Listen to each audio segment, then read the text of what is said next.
Assalamu alaikum wa rahmatullahi wa barakatuh. Welcome to another episode with another story. Today's story is another rags to riches story. Quite a bizarre one, but it's a true, real story that has happened.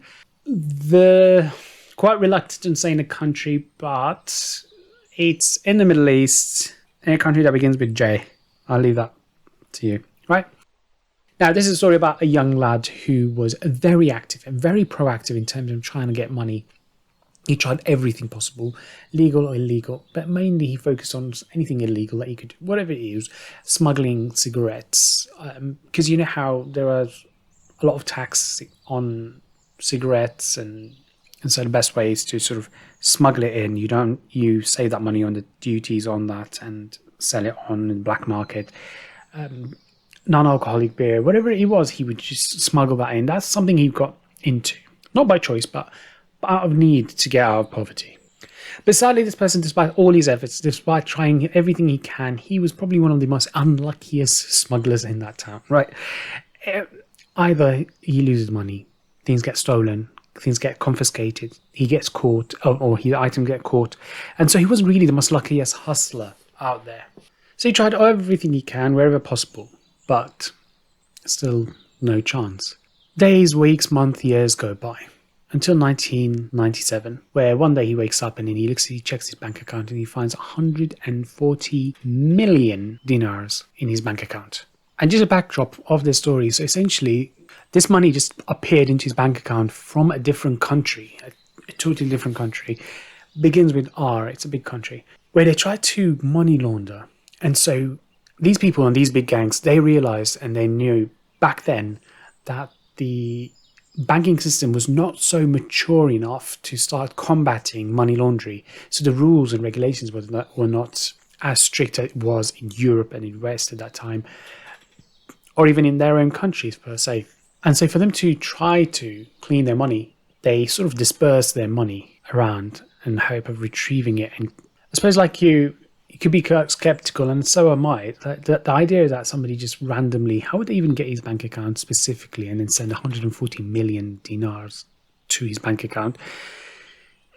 Based on the story, you can just think, okay, maybe this guy found a contact who led him to another contact and so forth. Because as I said earlier, this guy tried everything he can to try and attain some money. And so he may have, chances are, I, like you, would believe that he may have orchestrated this sort of move. But as far as the story is concerned, and as far as what he's going to tell anybody, it's just suddenly appeared. So probably it might be a case of just him agreeing to sort of send the money back minus his own commission from it. That could possibly be it, because that was probably the most prevalent way of doing things, or the most prevalent way of money laundering. A similar true story, though, which is quite famous and had been very popularized, happened in Jordan, whereby he had agreed with a gang from abroad to sort of get some money in, and they had agreed with him. His commission of that was half of that amount of money, but it was a huge amount of money. So all he had to do was take that entire money, obviously still haram, this was all haram, okay, and then keep half of it and send them back half. So it's cleaned money basically. Keep the other half, but he became greedy at that stage, and he saw all this money. He said, no way I'm going to send it. So what he did, he ran to Lebanon and then built a huge hotel there, thinking that he's far from their reach. The gang started waiting a week to a month and had not seen it. And they realized that this guy's not going to send the money. They reached out to him. Eventually he goes, no, I'm not going to send it. You won't be able to reach me. They sent him an assassin and they killed him in Lebanon. So this was quite prevalent in the 1990s. Going back to our story. But the issue here for this person who had this 140 million dinars in his bank account was, how did he take it out? I did mention that the banking system was not mature enough to deal with money laundering, but obviously, come on, we're not talking about 1,000, 2,000, 3,000. We're talking about 140 million dinars. This is the equivalent today. So that's in 1997. So this is the equivalent of 1 billion dinars. That the money power it had back then in 1997. And so he was in a conundrum on how he can take that money out. So he sat there scheming and planning. How is he going to take 140 million dinars out of the bank without raising suspicion? Right. In today's world, this is unheard of. But what back then may or may have not been possible. Let's just see to the end of the story. So what he planned is he went and started calling brothers, cousins, first degree cousins, second degree cousins, close relatives, friends. There was about 140 of them, right? He brought them, he hired out a place, and he said to them, listen, I have received an amount of money in my bank account. I need to take it out, but obviously I can't do it by myself. It will raise undue suspicion, and I would rather share some of that wealth with yourselves, but in return I need your help. You're not allowed to speak to anybody. From now until we go to the bank, you're not allowed to speak to anybody. You're not allowed to discuss it with anybody. You're not allowed to go home before we execute the plan. Tomorrow, in all your accounts, there will be 1,000,000 dinars in your bank account. 1,000,000 dinar, I'm telling you, this is a huge amount back then, right? It's a huge amount today, yet alone back then. I want you all. And he divided. There was 140 of them, right? And so part of his plan was he divided them all. He said, you go to this bank, that branch. You go to this bank, that branch. You go to that bank, this branch. You go to that bank, this branch. And so he had divided them all to go to a particular branch, different, separated, distant from each other, so as to minimize suspicion. And he said to him, I want you all to go into your banks, go to your bank account manager and ask them to transfer that 1 million. Don't keep it in your bank account. I want you to transfer it directly to your wife or son or daughter's bank account. Okay. And then wait 2, 3, 4 days later. I want you to then get your wife or your son to transfer 700,000 of that 1 million back to me. And you keep 300,000 dinars in your bank account. And I'm telling you, 300,000 dinars is a huge amount of money. At that moment, you can think about it. They are living in very dire conditions. Well, I wouldn't say very dire conditions. They were not really wealthy, but suddenly 300,000 dinars. We're not even talking about $300,000. It's beyond that. So you can imagine the shock in their faces and the surprise and this feeling of euphoria in all of them. And then the following day came. He had already pre-agreed with a particular. Obviously, this had to be done an inside job. He needed somebody to help in the bank of whom was obviously promised some money to do this transfer. 140 transactions of 1,000,000 dinars each is a huge amount, right?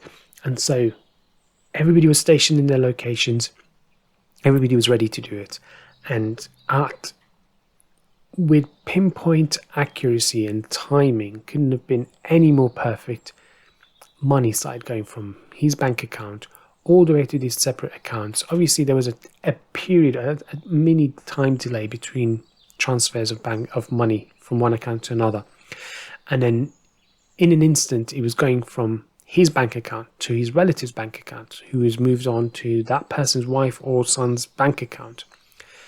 Eventually, these transactions started triggering alarm bells at the central bank, who noticed this transaction and immediately stopped any further transfers. So from 140 million dinars, 70 transactions went through, 70 were withheld, leaving 70 million in his bank account. This is the main guy's bank account. Not deterred by the amount that got withheld by the central bank, he continued with the plan. And so he gathered his relatives, gave them the bank accounts in which they need to transfer the money back to him, obviously minus their 300,000 dinars. They transferred the 700,000 each from their bank account, and now all of that reached it wasn't probably not necessarily his bank account, but probably his wife or his kids or whoever's bank account it was. All that money went flooded back into his account.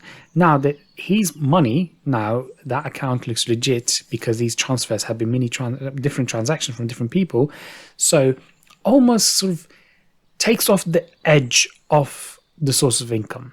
And then once all these bank accounts, once all that money is back in his account, you've got at least 70 people who have become wealthier beyond their beliefs. Now, with all that money in his bank account, he can talk as though he's a millionaire. Then he raises a court case against the central bank for withholding his money. They came back to him asking him, where did you get proof to us the source of income? But he didn't care. He was undeterred. He continued with his case. The court case lasted years. realizing that the case is going to take a bit longer than it needed, right? And he's getting a bit worried about the whole case, and he didn't feel that it's going in his favor. He started just taking stock of where he is at that position at that time. So he realized, okay, now all that 70 or so million went. 70 million withheld, 70 million transaction out.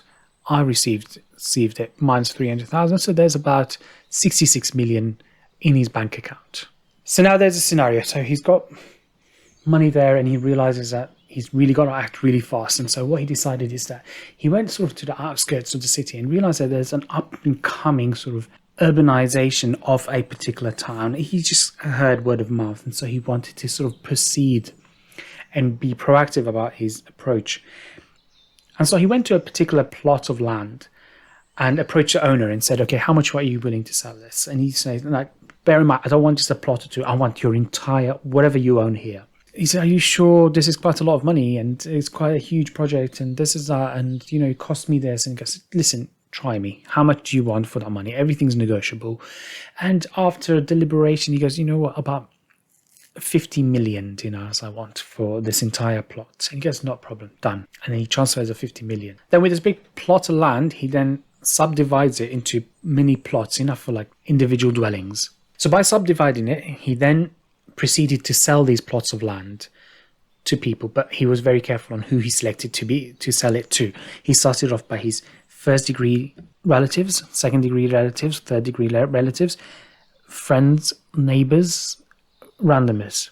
And the thing is, he was selling it for a relatively cheap bargain price considering the potential project of this. So he was selling them at around 50,000 dinars, right? Now, that plot of land is worth no less than 500,000 dinars, 500,000. So that has gone up in value by 10. By doing this, by selling these plots of land that he bought for 50 million and selling them individually at 50 and 60,000 dinars, he made 100 million gross from this. And from that time, his entire family has never seen a day of poverty ever again. This family now pretty much owns an entire region in that country. Not a single one of them was poor. Even those relatives who did not have the money there and then to buy that plot of land, he was more than happy to give them that plot of land and to be paid back over time. And now they could easily sell those plots of land at 500,000, which again is a huge amount of money. Did anything happen to that family? Nothing bad, as much as like the guy who ran off to Lebanon. Certain people, when they get a windfall, they're very quick at losing that money. And think about the examples of those lottery winners. When they get the money, they sort of misuse it and abuse it. And sort of, there's certain people that are very wise, and Allah's given them some wisdom to sort of respect that money and treat it wisely. Sadly, I mean, it's very questionable. This is, after all, haram money. He did not earn it. He had a different intention. Only Allah knows what happened to the gang or whoever sent him that money. No word about the 70 million that the government withheld, or that case.